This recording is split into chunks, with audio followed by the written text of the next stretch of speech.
রোজা আদায় করেছিলে, আমি আল্লাহকে সন্তুষ্ট করার জন্যে সেহরি খেয়েছিলে, আমি আল্লাহ রাব্বুল আলামিনকে সন্তুষ্ট করার জন্য রোজা পালন করেছিলে। ওরে আমার বান্দা বান্দিরা, তোমরা যাও জান্নাতের ভিতরে যাও, তোমরা জান্নাতের ভিতরে যাও, তোমরা জান্নাতের ভিতরে গিয়া তোমরা জান্নাতি কাবার বক্ষণ করে নাও। এই জন্য আল্লাহর নবী বিশ্ব নবী রাহমাতুল লিল আলামিন বলেন, লিসাইমি ফারহাতান, ফারহাতুন ইনদা লিকাই রাব্বিহি, ফারহাতুন ইনদা ফিতরিহি, ওয়া ফারহাতুন ইনদা লিকাই রাব্বিহি।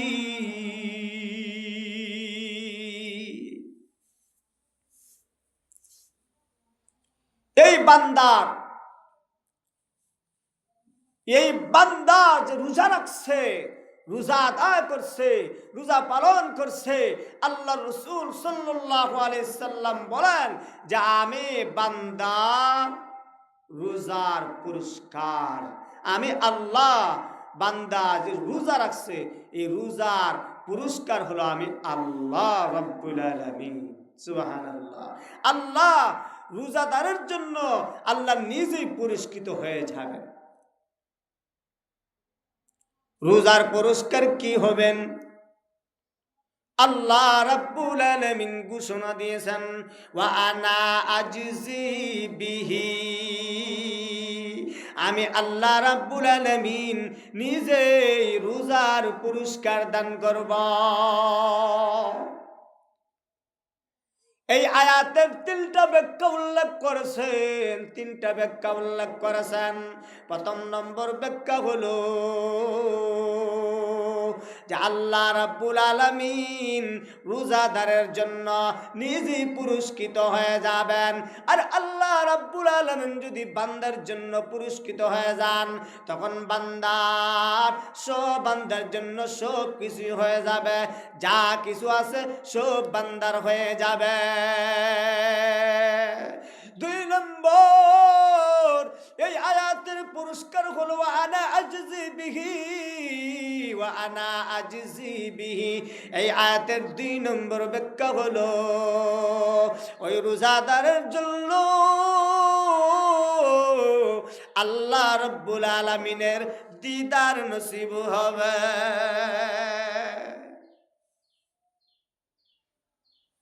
আল্লাহ রাব্বুল আলামিনের জন্য আল্লাহ রাব্বুল আলামিনের দিদার নসিব হবে। কি মজা, কি আনন্দ, কি সুখী!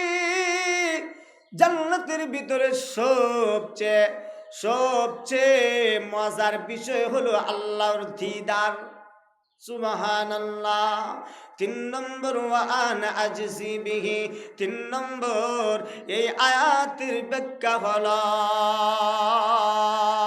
তিন নম্বর এই আয়াতের ব্যাখ্যা হলো আল্লাহ রাব্বুল আলামিন নিজ হাতে রোজাদারের পুরস্কার দান করবেন। আল্লাহ রাব্বুল আলামিন নিজ হাতে রোজাদারের পুরস্কার দিবেন।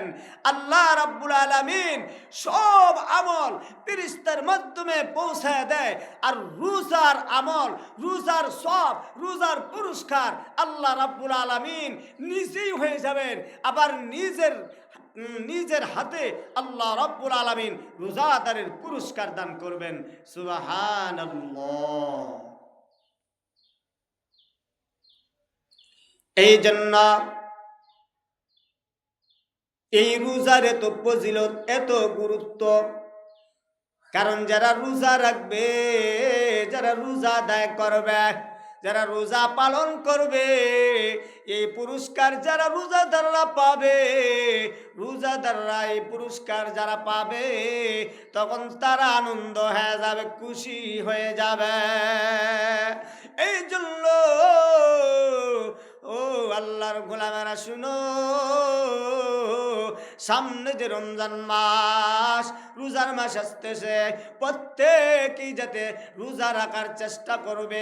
কারণ একটা মাস রোজা রাখবে, একটা মাস রোজা রেখে কষ্ট করবে, কারণ এই ফায়দা, এই সব আল্লাহ রাব্বুল আলামিন, এই রোজার সব আল্লাহ নিজ হাতে তোমাকে দান করবেন।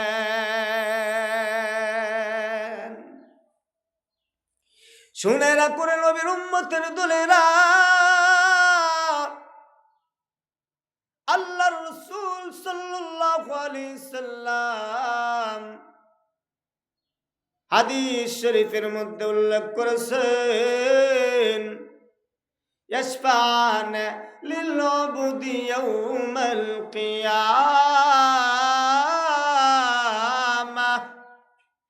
আল্লাহর নবী, বিশ্ব নবী রহমাতুল লিল আলামিন ঘোষণা দিয়েছেন, যারা রোজা রাখবে, যারা রোজা আদায় করবে,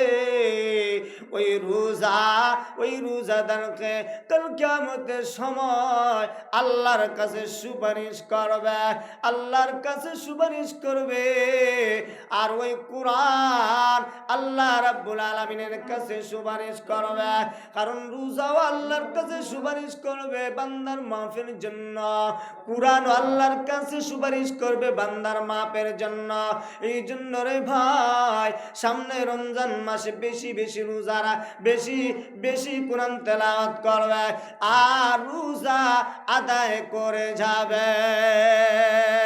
আল্লাহর রাসূল সাল্লাল্লাহু আলাইহি সাল্লাম হাদিস শরীফের মধ্যে ঘোষণা দিয়েছেন যে চারটা